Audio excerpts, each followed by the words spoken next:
Welcome to the Mastering Mindfulness Institute. Here, we explore how food can become your greatest teacher and your body can become your wisest guide.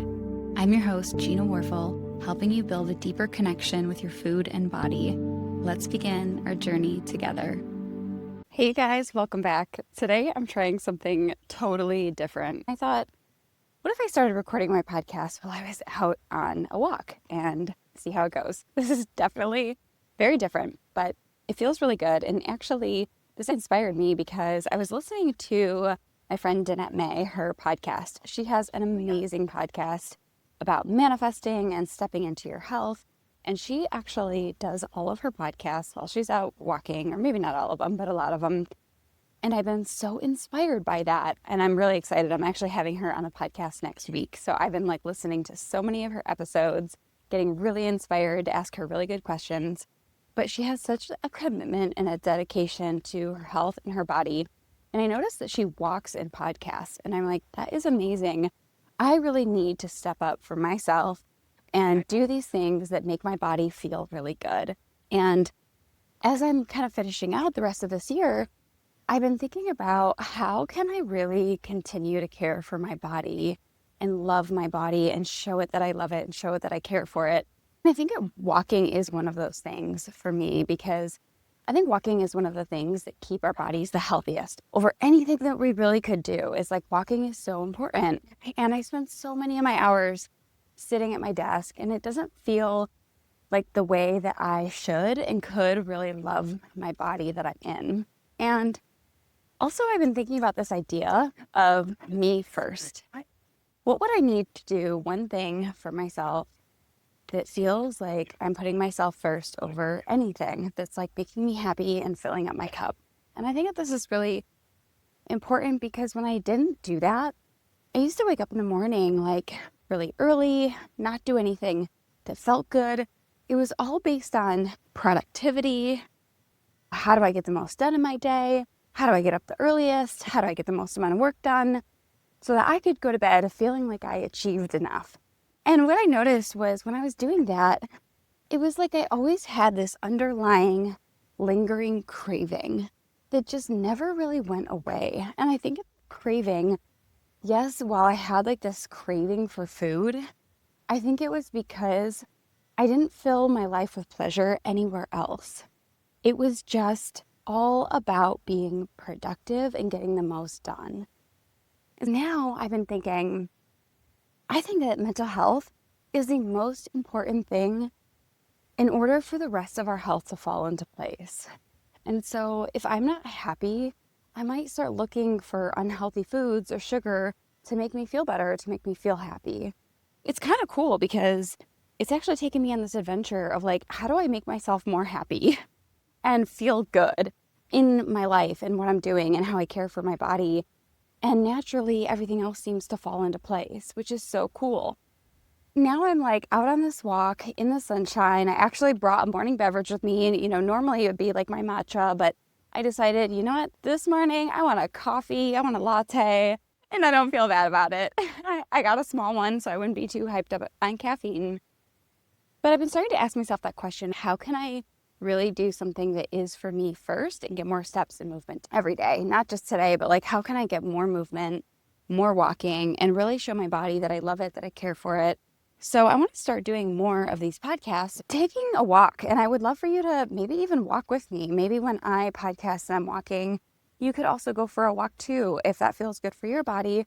What I would love for it to feel is more like a conversation. Sometimes it's easy for me to get into teaching mode, and I think that starts to create our disconnection.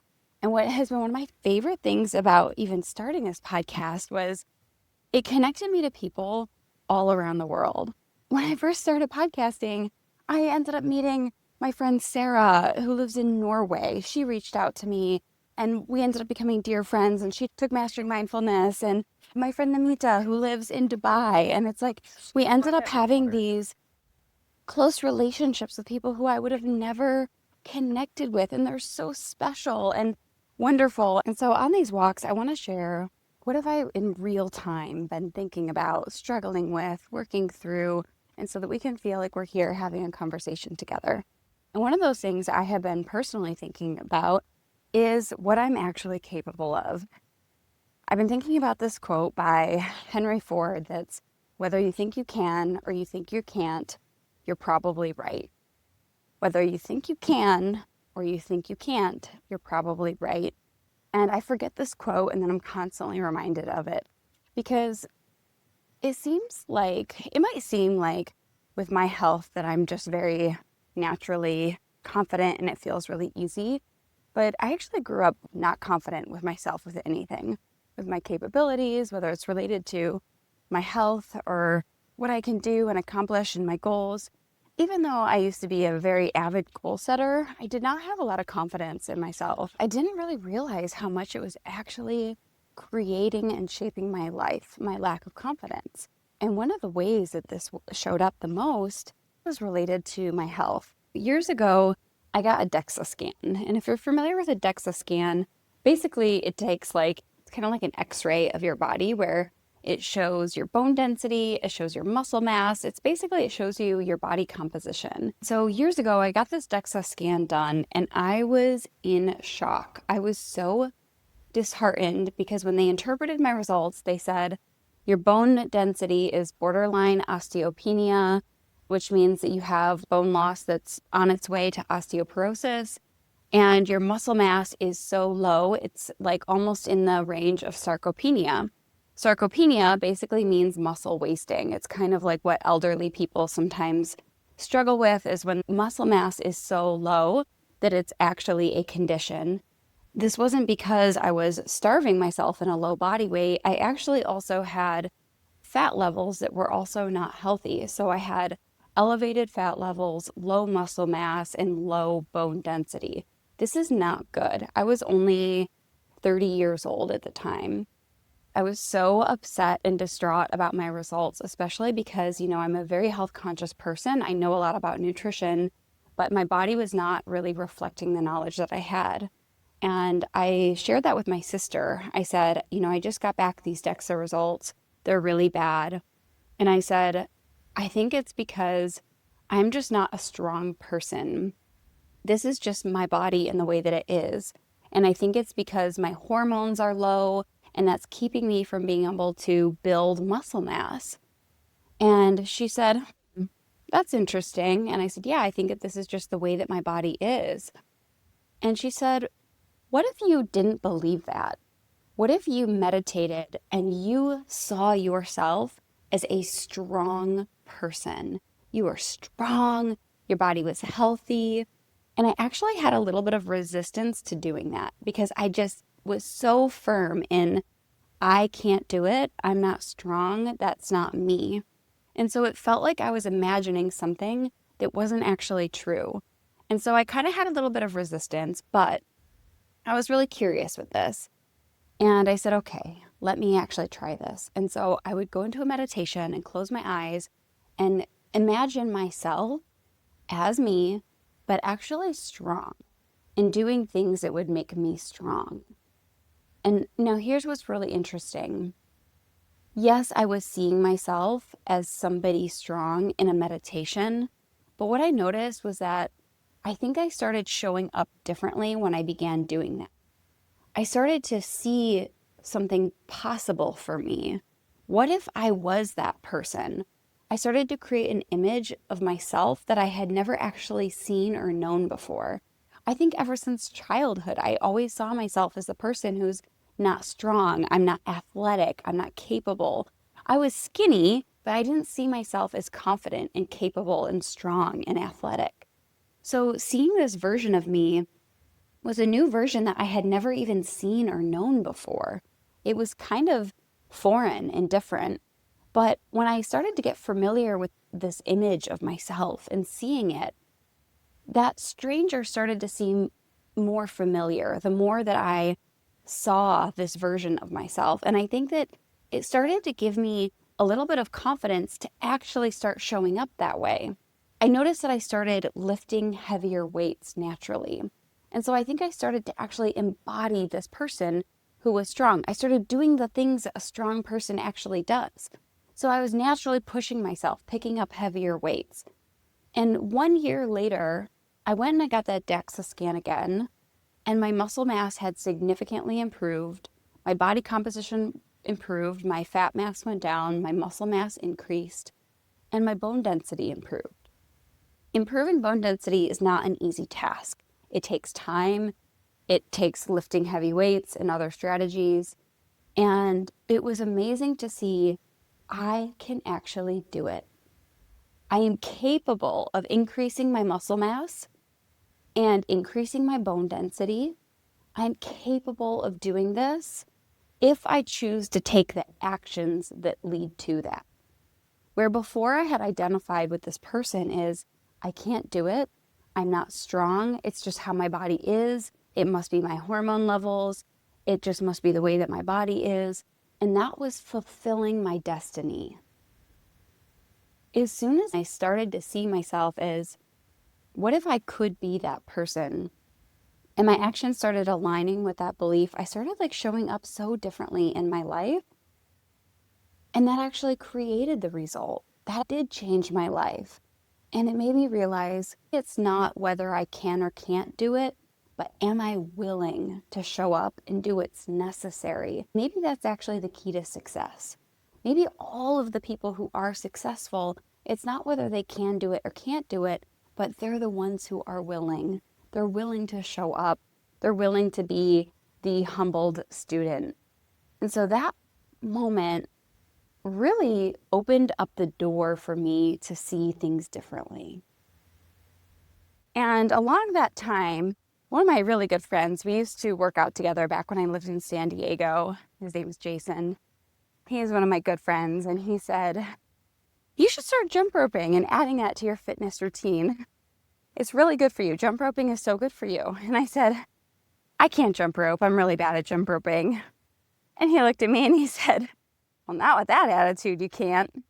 And he actually proceeded to gift me a jump rope for my birthday. And so I thought, okay, what would actually happen if I started practicing? And it was terrible because I was so bad at jump rope. And I was I would do one jump and I would get my feet tangled in it. And I was oh my God, this is so embarrassing. But I was doing it at my own place. I wasn't doing it at a gym where anyone would see me.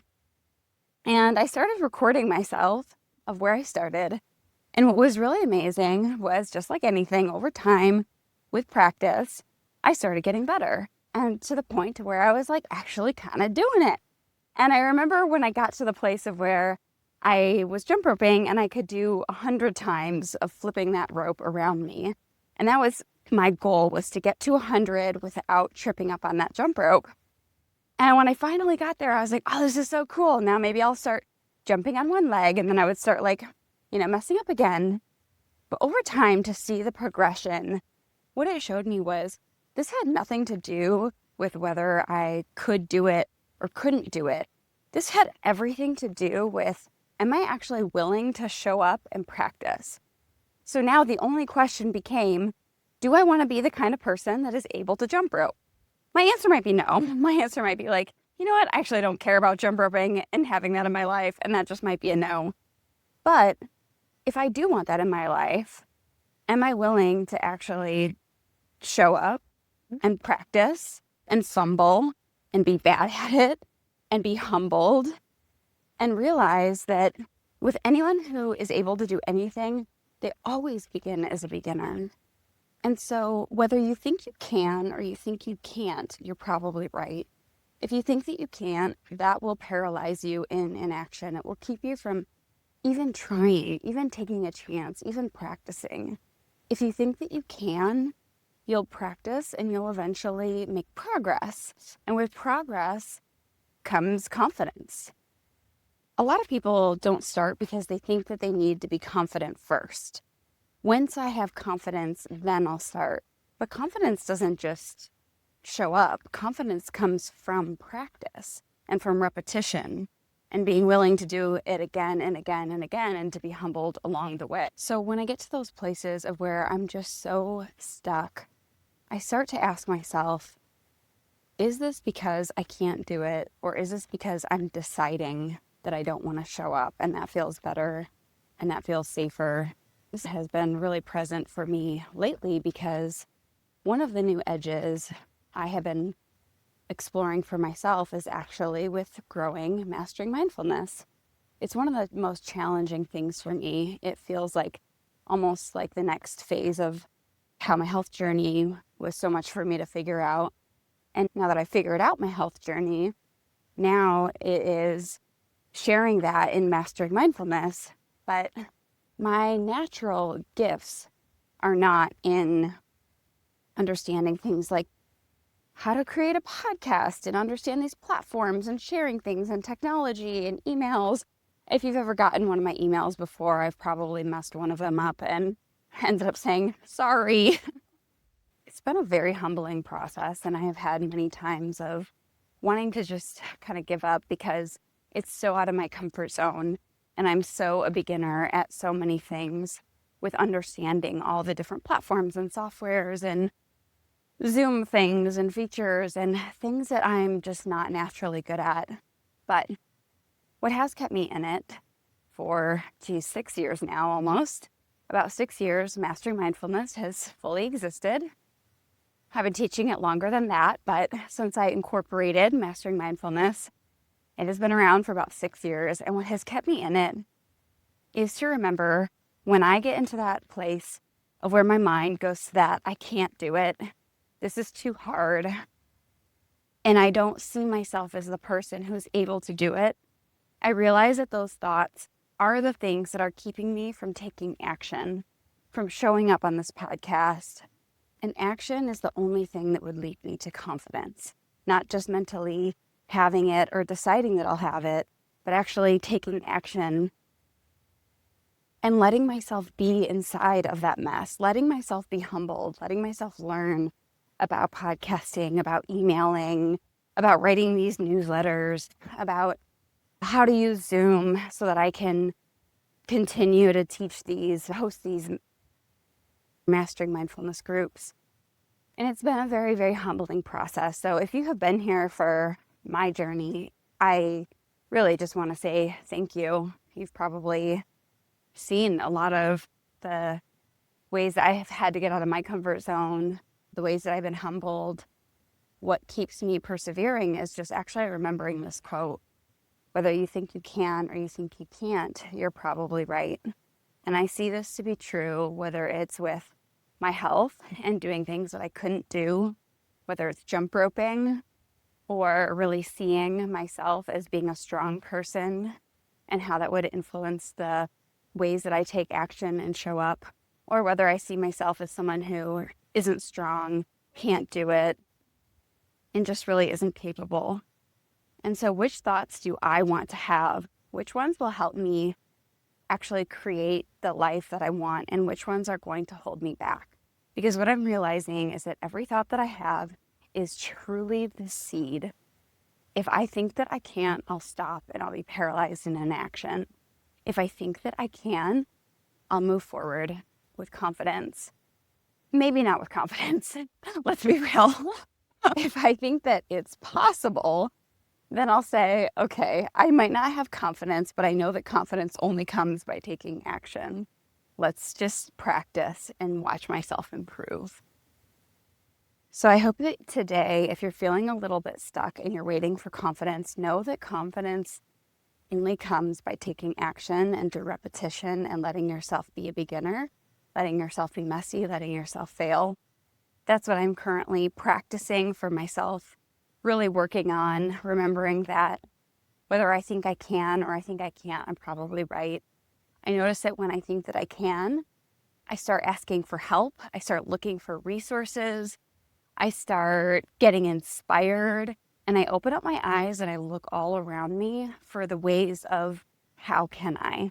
Instead of trying to waste my time and my energy proving that I can't, instead I start pouring my energy into asking, how can I? Who are the people who can support me? Where can I find the answers? And that does not always look easy or perfect.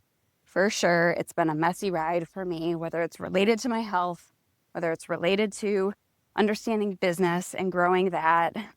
It has not been easy, but I start asking a completely different question when I believe that it's possible. I start asking how. When I believe I can't, I contract and I literally curl up like a hermit inside of a shell. And I just feel like I want to die inside. I know that that sounds maybe like I'm exaggerating, but it is painful. I can't makes me want to curl up under the pressure and just give up on anything that I'm working on. And it's sad and it's crippling and it's really hard. So what I realized is that with anything that I really want and desire, it's going to require me working with my own thoughts in my mind. That will be the only way that something new is possible is for me to work with my thoughts in my mind, because my mind will be the thing that stops me there. If I say to myself, you can, I'll start asking how. If I say that I can't, I'll start crumbling into paralysis and not take action. So today is just a loving, gentle invitation. If you're feeling stuck and you don't feel like it's possible, just take a step back with just so much love and so much curiosity. I realize that the more that I keep asking questions from a place of love and curiosity, I get more answers. And so just an invitation is, if you're feeling stuck, with love and curiosity, to say, let's look upstream. What are the current thoughts that I'm having? Are they encouraging, or are they telling me that I can't? And let's just play with a couple scenarios. Let's say I keep saying I can't. How does that influence the actions that I am taking? Now let's play with it and say, I can. I believe in possibility. Maybe not, maybe I don't believe everything, but maybe I have a little bit of a door open to maybe there's more. How would that influence the choices and the actions that I take? Just something for you to think on today. If this was helpful, I would love for you to share any thoughts or feedback that you have. I really love the connections that I've been able to make, the relationships, hearing people's stories or struggles, and being able to chat with you about them. I did put together a training called Reclaiming Your Power with Food. So if you love to do this deeper self-exploration, this training is completely free. It's going to help you have the mindset shift. So if you've been stuck in those patterns of where you keep sabotaging yourself and you're stuck and you don't understand why, this is going to explain that why, so that you understand and you can start doing that deeper self-reflection. I don't know if I'll always have this training up on there, but it is right now at the time that I'm recording this podcast. So if you're hearing this, make sure you go to masteringmindfulness.institute, where you can check out that training if you want to start building a little bit more confidence and doing this deeper work. Everything that I share and that I teach is just from the questions that I've asked myself that help me build more confidence, understand myself a little bit deeper, love myself a little bit more. And to me, that's what this work is really all about. It's not about following rigid food plans and being stuck with rules. It's about saying, why do I feel stuck? Why have I not been able to move forward? Is it the stories that I tell myself? Is it that I have been really deeply craving something? Like understanding what is happening in our thoughts and our body's physiology. And that's how we build more compassion, more self-trust with our food, more love for ourselves and for our bodies. And that's what it's all about. So I hope you enjoyed this. If you want to check out that free training, go to masteringmindfulness.institute. Here with you guys every step of the way. I'll see you next time.